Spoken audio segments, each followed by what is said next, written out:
Good morning, guys. I'm back. Kelly here with Coffee and Christ. And the verse that I want to share with you guys today is Romans 8:28.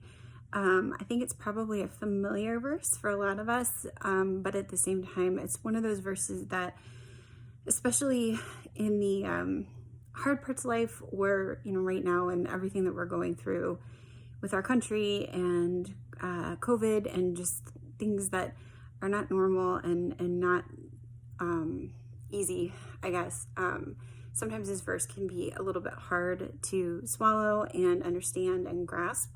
But anyway, Romans 8:28 says, "And we know that for those who love God, all things work together for good, for those who are called according to his purpose." Just wrote a blog post about this yesterday called "So Where's the Good?" And I just thought I'd elaborate on that a little bit here.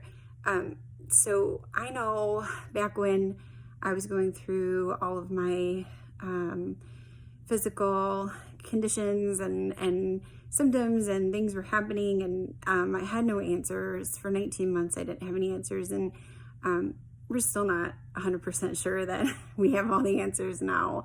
But this is just such a tough thing because nothing seems good in that. There doesn't seem to be any good in that. And I have friends right now and family who are just struggling with unthinkable things. Sick kids, divorces, just health conditions of their own that may or may not go away this side of heaven. And it breaks my heart because it's so hard to look at that and think, okay, so this is going to work together for good. How?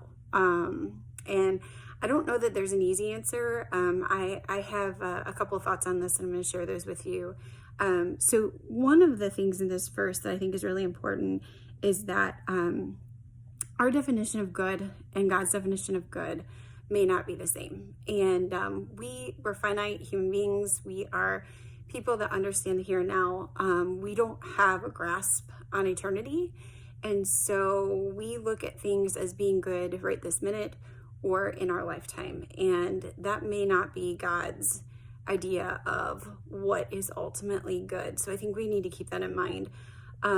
Second, I think, the other part of this verse says that things work together for good for those who are called according to his purpose. And I think another thing we need to keep in mind is that we are called to his purpose and not our purpose. And so our view of life and how things are going is not always what we feel is best for our purposes, but in the end it will be, and it'll be what's best for God's glory as well. So I think three things happen here. I think one is that sometimes things do work out and we do see the reason in this life, and we are able to kind of reconcile it and understand why this is happening and see the purpose behind it.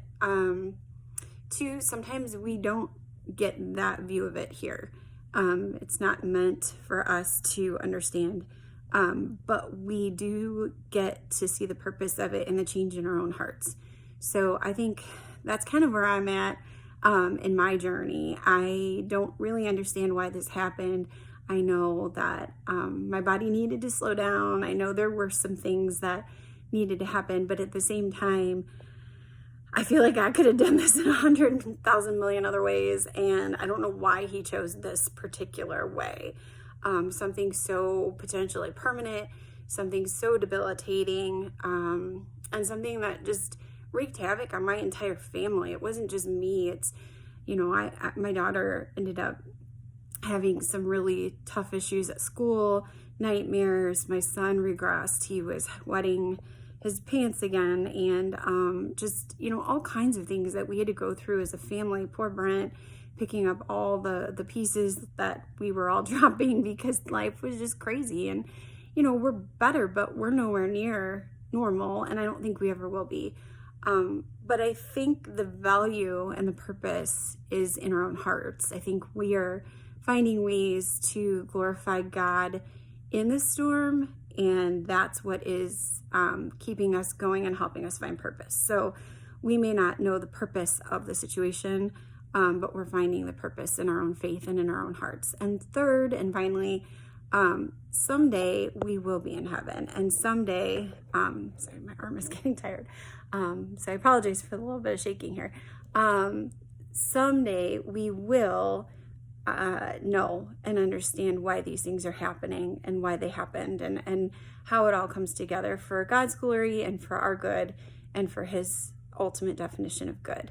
And that'll be in heaven. That'll be when we get there and our eyes are open and we see him face to face. And I think that if we weather these storms well and we just stay focused on our faith, that we'll get to see his giant smile and know that he is proud of how we endured the crosses that we were meant to bear here on earth, whether we understand them or not. So with that being said, take heart, friends and family and everyone that I love out there. I know this is tough stuff, and I know we are all struggling in one way or another. And I just hope that this gives you a little bit of grace towards yourself, towards other people, and that we can hunker down in this life together and see that there is good, even when it's not the good that we understand. All right, take care, everybody.